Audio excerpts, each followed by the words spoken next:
자, 찬송가 부릅시다. 웬 말인가 날 위하여 저돌아가셨나.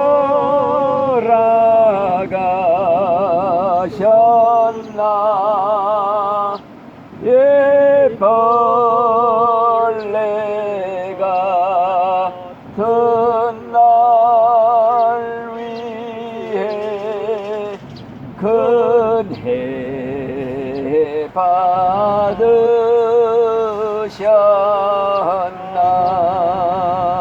아멘.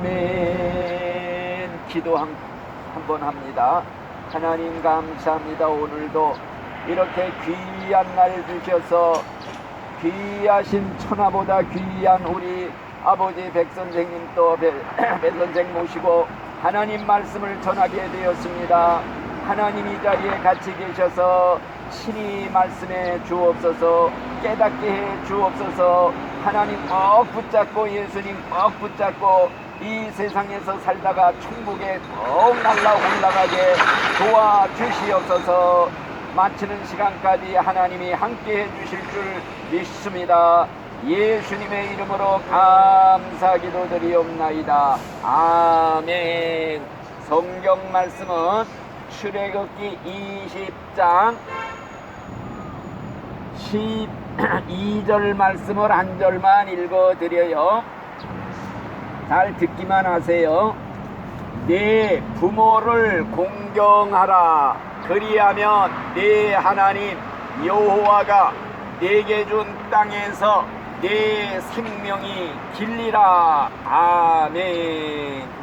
자, 5월 8일은 어버이날이고 교회에서는 그저께 두 번째 주일날이 어버이 주일날로 예배를 드려요. 그래서 오늘 우리 광야교회야 우리는 길거리 광야교회에서도 어버이날로 생각하고 성경 말씀을 이렇게 준비를 했습니다. 자, 하나님이 우리에게 십계명을 줬어요. 제일 중요한 게 십계명이야. 첫째가 뭐이냐? 하나님 외에는 다른 신 섬기지 말아라. 이게 첫 번째 계명이고, 두 번째 계명은 뭐 우상 만들어 놓고 거기다 절하지 말아라. 이게 두 번째 계명이고, 세 번째 계명은 하나님의 이름을 욕되게 하지 말아라. 망령되이 일컫지 말아라. 네 번째 계명은 안식일, 이 주일날을 거룩하게 예배드리면서 잘 지켜라. 이게 제일 중요한 하나님께 대한 계명, 의무예요. 그 다음에 5계명부터 10계명까지는 뭐이냐? 인간에 대한 의무가 기록되어 있는데 제일 첫 번째 중요한 것이 네 부모를 공경하라. 그리하면 내가 이 땅에서 잘 되고 복을 받으리라. 이게 두 번째 하나님다움에는 부모라 이거예요. 그래서 이 계명을 우리에게 주셨는데 하나님께서 부모를 공경하라 이렇게 한 것은 명령 중에 명령, 계명 중에 첫째가는 계명이다. 예, 부모 공경은 하나님 공경하는 첫걸음이기 때문에 하나님을 부모 공경하지 못하는 사람은 하나님 공경할 수가 없다 하는 이런 말씀이에요. 그래서 부모의 권위를 높여주려고 내 하나님의 대리자로 삼아주셨다는 거예요. 눈에 보이는 부모를 공경하지 못하면 눈에 보이지도 않는 하늘에 있는 부모, 우리 하나님 아버지를 공경할 수가 없느니라. 이런 말씀이 성경 말씀에 기록이 되어 있다 하는 이 말씀입니다. 우리 이 선생님 오시니까 같이 들읍시다. 빨리 오세요. 저쪽으로 좀 가서 앉아. 또 우리 선생님 오니까.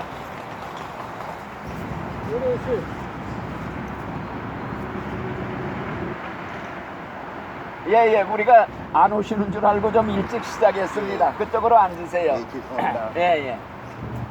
시간 딱 맞춰 오셨네, 그래도. 예. 그래서 오늘은 이자 말씀드렸지만은 5월 8일은 어버이날이고 지지난 주일은 우리 교회에서 어버이날로 지키는 어버이 주일이고, 교회 가셨댔어요? 예, 예. 예, 어버이 주일로 지켰단 말이에요. 그래서 우리 광약교회에서도 오늘 어버이 주일로 생각하고 부모를 공경하라는 이 5계명을 잠깐 설명해 드리려는 거예요.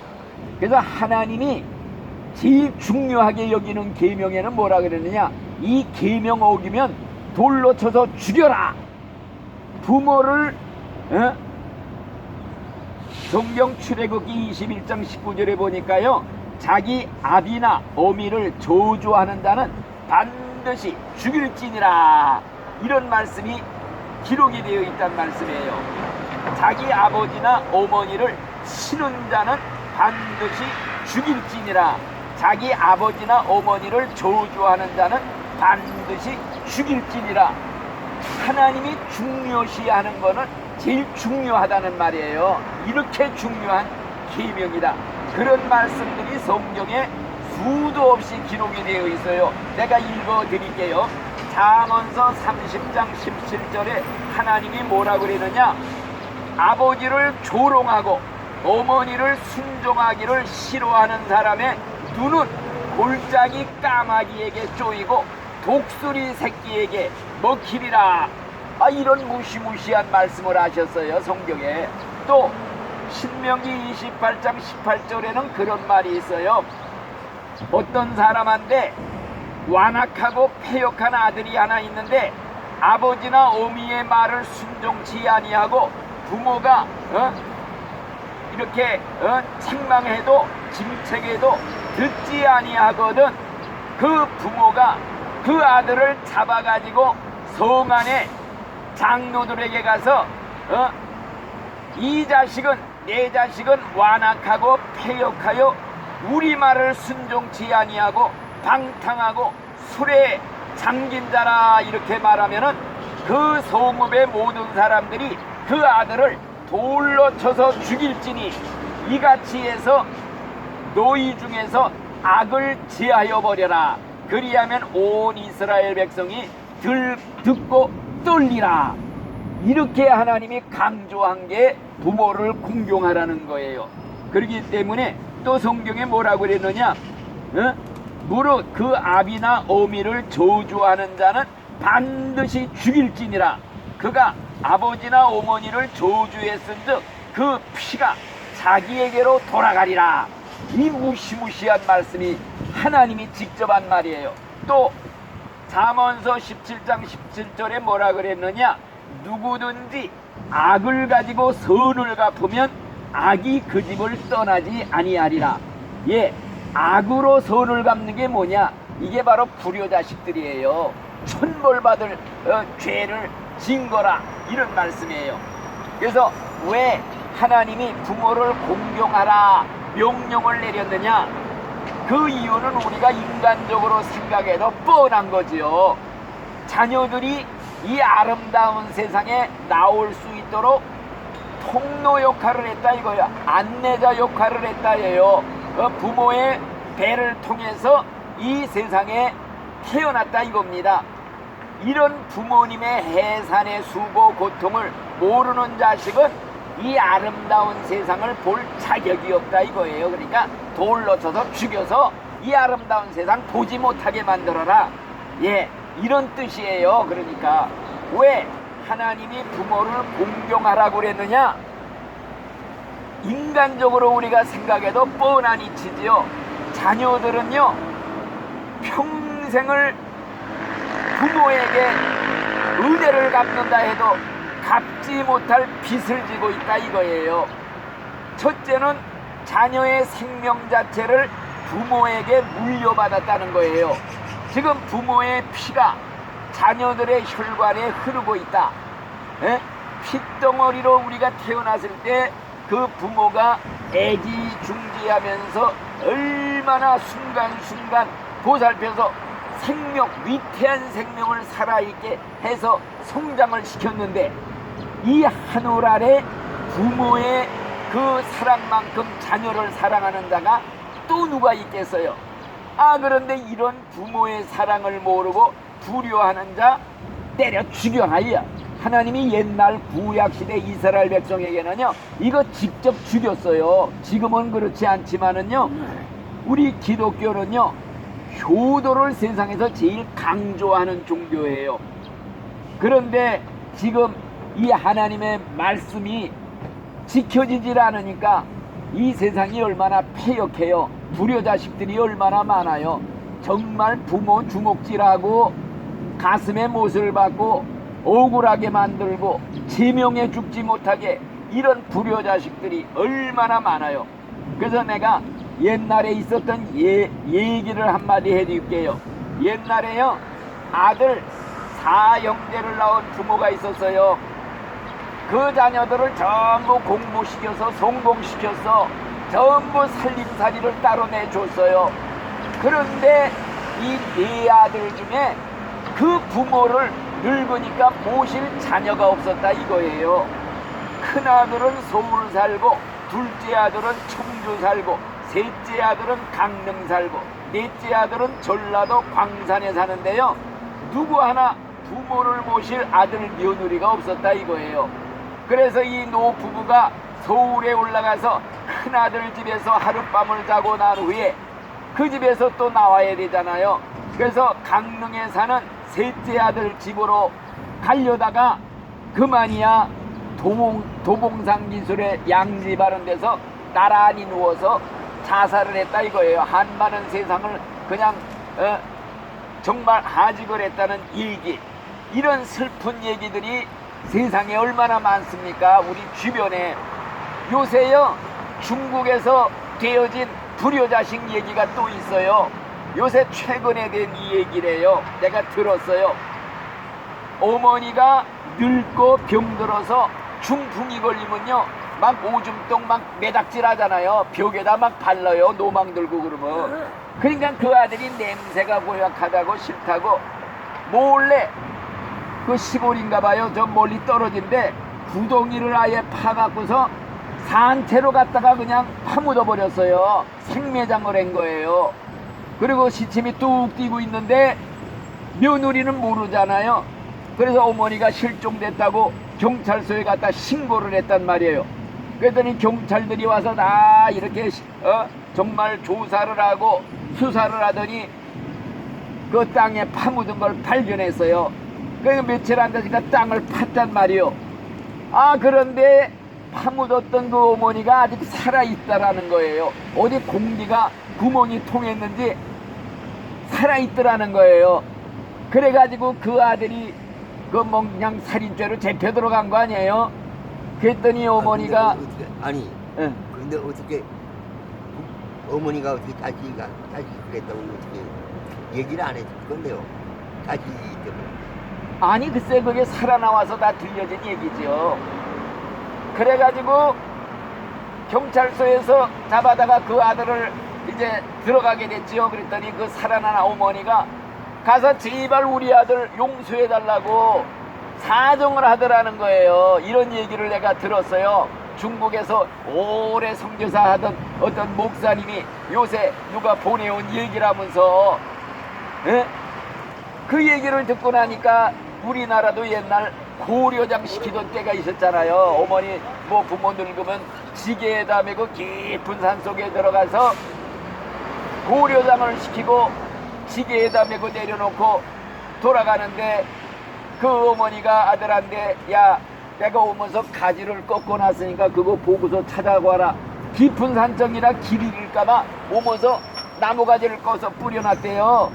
이런 부모의 사랑, 이 불효자식들, 또 어떤 손자 녀석은 같이 갔다가 그 아들이 지게까지 버려두고 오니까요 지게를 질질 끌고 오더래. 야 그 지게 버려라. 그러니까 아버지 이 다음에 늙으면 내가 이거에다가 매다 갖다 버리려면 갖고 가야 돼요.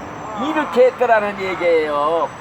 자 오늘날 믿지 않는 사람들은요 우리 기독교회가 제사 지내지 않는다고 두려막심한 종교라 욕을 하는 사람들이 있어요. 네? 우리 기독교는 부모 돌아가시면 제사 안 지내거든요. 왜? 부모가 와서 받는 게 아니에요. 죽으면은 이미 갈 곳으로 다 가서 천국 아니면 지옥에 딱 가면 돌아올 수가 없어요. 그러면 누가 와서 제사를 받아 먹느냐? 귀신 마귀가 부모의 탈을 쓰고 옛날 생전의 모습 목소리 그대로 가지고 와서 배고프다 배고프다 제사상 받아 먹어야겠다 이렇게 하는 거라는 걸 알기 때문에 성경에 있어요. 이방 사람들이 드리는 제사는 하나님께 드리는 게 아니라 귀신한테 드리는 거다. 귀신이 와서 받아 먹고 앉아 있는데 그걸 드리라고 그래요, 제사. 그래서 제사 드리는 집에 가보면요, 마귀 귀신들 잔칫날이에요. 마귀들이 그냥 와서 잔치 벌여요. 들어갔다 나갔다 음식에 들어갔다. 이걸 본 사람들이 있어요. 그러니까 죽은 다음에는 절대 제사 드리지 말아라 이랬단 말이에요. 그리고 기독교에는요, 살아계실 때 산제사 드려라. 살아계실 때 아예 모셔놓고 제사상 차리들 음식 차려놓고 거기에 산 부모님한테 끄뻑끄뻑 절을 하면서 산제사 드리라. 이게 성경적인 말씀이에요. 살았을 때는 냉수 한 그릇 대접 안 하다가 막상 죽으니까 소 잡고 돼지 잡고 잔치상 휘어지도록 차려놓고 아이고 대고 눈물 뚝뚝 흘리면서 효자인 척하는 이 가증스럽고 구욕질 나는 자식들이 얼마나 많아. 내가 옛날 시골에 있을 때요, 그 자식이 부모를 막 주먹질까지 하더라고요. 그래갖고 억울하게 아주 그냥 제명해 죽지 못하게 해놓고서 돌아가시니까 뭐 그냥 차려놓고 눈물 뚝뚝 흘리며 올 때마다 끄뻑끄뻑 절하고 이런 구욕질 나는 일들을 얼마나 많이 봤는지 몰라요. 그래서 성경은요, 살아계실 때 부모에게 산제사 드려라. 살았을 땐 불효막심 부모 주먹질하고 억울하게 제명해 죽지 못하게 하고 막상 죽으니 효자인 척하는 이런 가증스러운 현실이 얼마나 우리 주변에 많은지 몰라요. 그래서 어떤 권사님은요, 예수를 잘 믿는 분인데 시집을 오니까 부모들이 안 믿고 제사 드리는 집이야.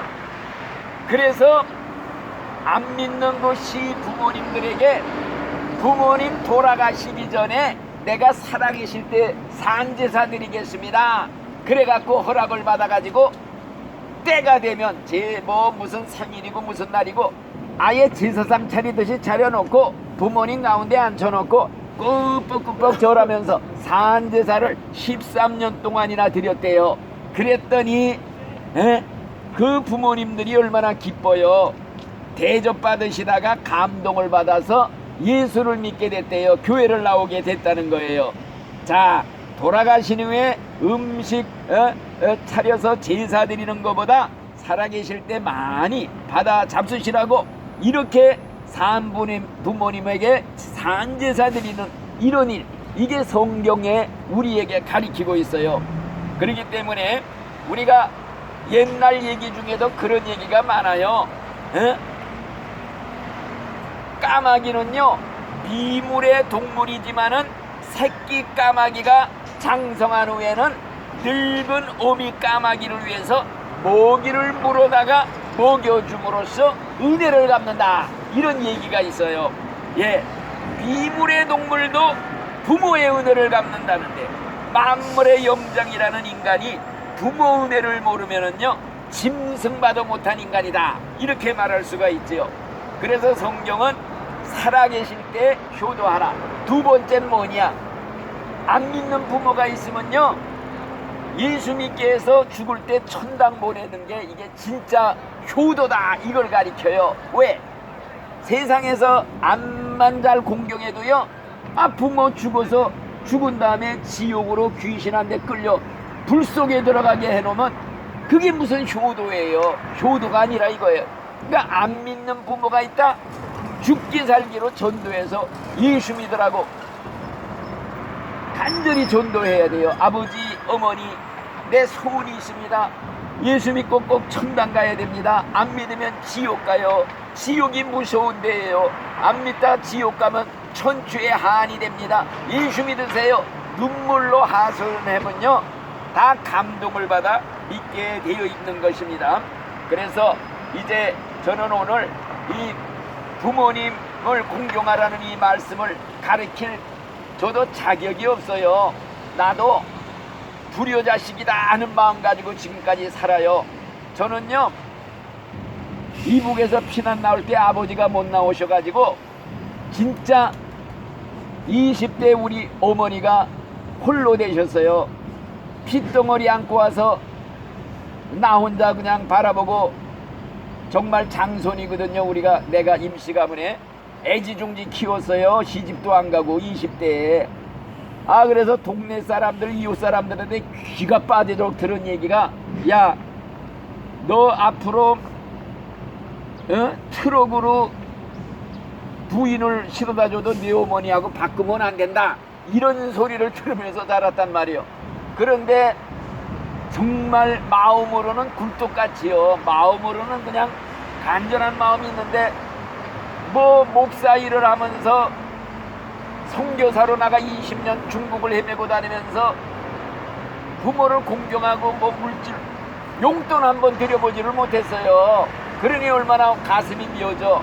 목사 일 본답시고 핑계로 우리 어머니가, 내가 60대에 중국에 가서 선교사 일을 보는데요, 그때 80이 넘으신 우리 어머니가 중국에 보러 와가지고 그 딸들한테 받은 용돈을 꽁쳐두고 모아뒀던 걸 뒷주머니에다가 이렇게 꽂아주더라고요. 그런 정말 불효자식 노릇을 했기 때문에 내가 이제 부모님 공경하라 하는 말 하기가 참 부끄럽지만은 성경 말씀을 그대로 또 가리켜야 되니까 이걸 가리키는 거예요.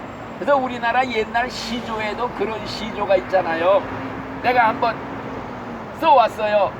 어버이 살아계실 때 성기기 다하여라, 지나간 후면 애달다 의하리, 평생에 고쳐 못하리리 이뿐인가 하노라.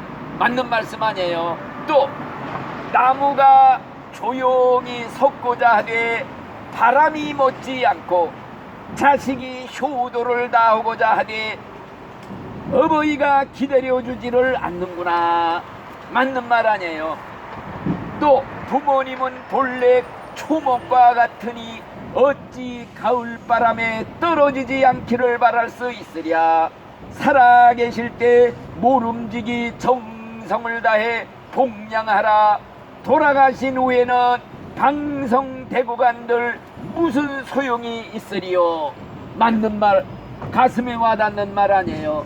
정말 돌아가신 후에는 모두가 다 가슴을 치며 애통하고 내가 천하의 불효자식이로구나, 이런 마음을 안 가질 수가 없어요.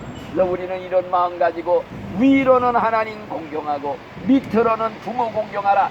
그리하면은 하나님이 네게 준 땅에서 네 생명이 길리라. 효도한 자에게 축복을 약속을 했어요. 장수하리라, 잘되리라, 오래오래 사는 장수의 복, 자손 대대로 내려가면서 받는 이런 축복을 약속했다, 이 말씀이에요. 우리가 다 이 말씀을 지어가면서 위로 하나님 잘 공경하고 밑으로 부모 공경하라는 이 말씀 꼭 명심하고 살다가 회개하고, 그거 못했으면 우리가 뉘우치고 회개해야지요. 그러다가 이 다음에 다 천국에 들어가시기를 예수님의 이름으로 간절히 축원을 드리겠습니다. 아멘. 우리 주기도하고 마치겠습니다. 하늘에 계신 우리 아버지여, 이름이 거룩히 여김을 받으시오며 나라에 임하옵시며 뜻이 하늘에서 이루어진 것 같이 땅에서도 이루어지이다. 오늘날 우리에게 일용할 양식을 주옵시고 우리가 우리에게 죄 지은 자를 사하여 준 것 같이 우리 죄를 사하여 주옵시고 우리를 시험에 들게 하지 마옵시고 다만 악에서 구하옵소서. 대개 나라와 권세와 영광이 아버지께 영원히 싸움나이다. 아멘. 끝났습니다. 감사합니다.